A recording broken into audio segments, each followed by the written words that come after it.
நம்ம கதையோட நாயகி ஒரு சுட்டி பொண்ணா இருக்கா.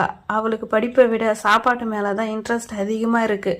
மற்றவங்க எல்லாம் கஷ்டப்பட்டு வித்தை கத்துக்கிட்டு இருந்தா இவ யாருக்கும் தெரியாம சாப்பிட பாக்குறா.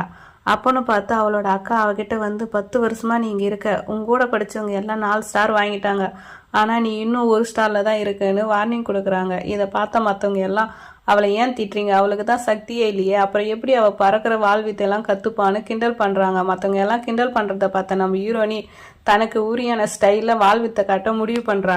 அடுத்த நாள் அங்கே இருக்கிற ஒரு பெரிய அதிகாரி பிடிச்சிட்டு வந்த குட்டி அரக்கர்களை வச்சு டார்ச்சர் பண்ணிட்டு இருக்காங்க.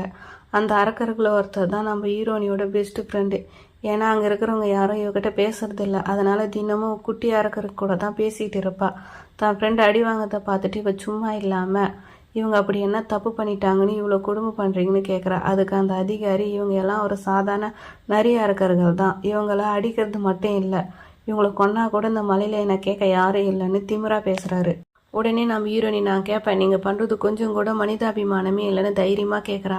இதை கேட்ட கோபமான அந்த அதிகாரி இவங்களை பாதுகாக்கணும், ஃபஸ்ட்டு உனக்கு அந்த தகுதி இருக்கான்னு பார்க்கலான்னு சொல்லி தன்னோட பனிசக்தி ஆயுதத்தை எடுக்கிறாரு. அவ கண்ணு முன்னாடியே எல்லா குட்டி அரக்கர்களையும் கொல்ல பார்க்குறாரு. இந்த நேரத்தில் தான் உயிரை பற்றி கூட கவலைப்படாமல் அவ குறுக்க போய் வீரா. அந்த பெரிய அடி அவன் மேலே பட்டதும் அவன் உடம்புக்குள்ள எத்தினால தூங்கிக்கிட்டு இருந்த சக்தி வீக்குது. அதுதான் பழங்காலத்து ஸ்கை டிராகன் சக்தி.